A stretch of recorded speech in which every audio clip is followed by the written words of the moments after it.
Thank you, Mr. Chairman, and pardon me. We all know that the Second Amendment protects and guarantees our right to keep and bear arms.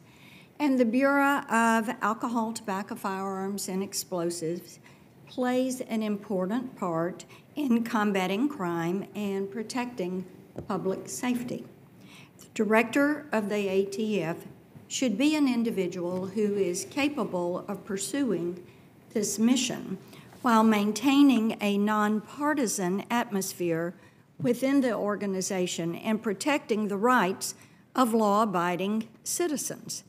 Now, that is the mission. Based on what we've all heard from Mr. Chipman in his testimony, based on what we've read and reviewed statements that he has made, he is showing himself incapable of meeting that mission and doing so in a nonpartisan and even-handed way.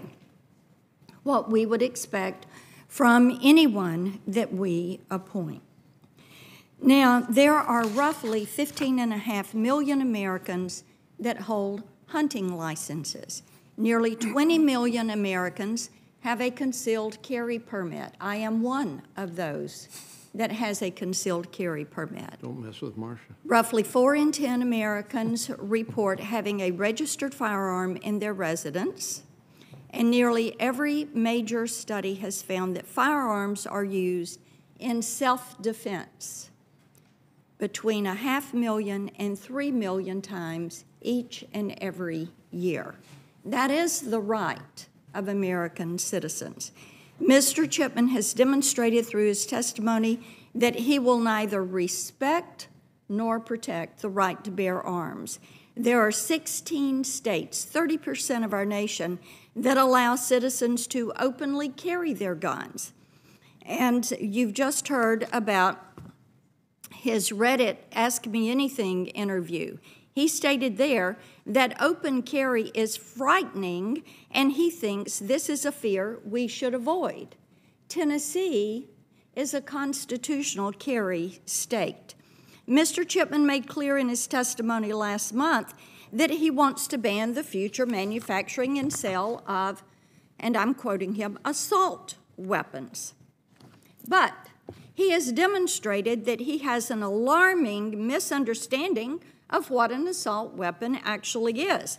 I asked him if he referred to common semi-automatic rifles as assault weapons, and he affirmed, yes, he did.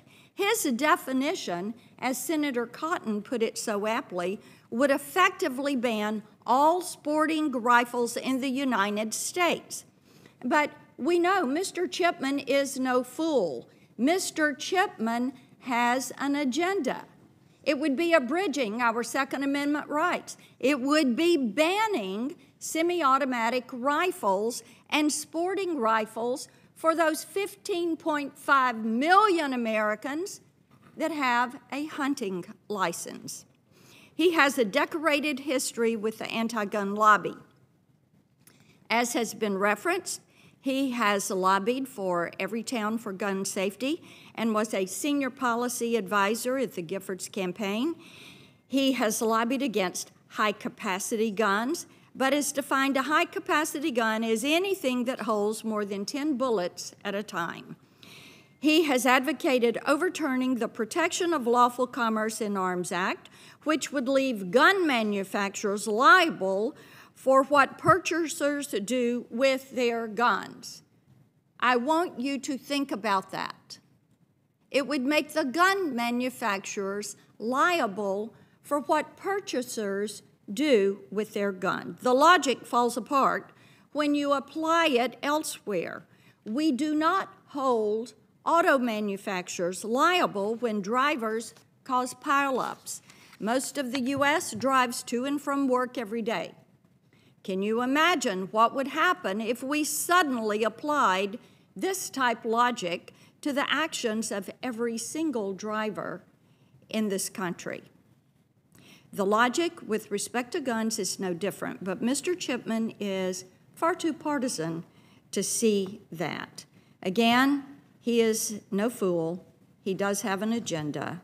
And in 2017, he co-authored a blog for Giffords calling for 50 cal rifles to be regulated under the National Firearms Act. In other words, Mr. Chipman is willing to lie to push his anti-gun agenda. The Bureau of Alcohol, Tobacco, Firearms, and Explosives deserves a better leader.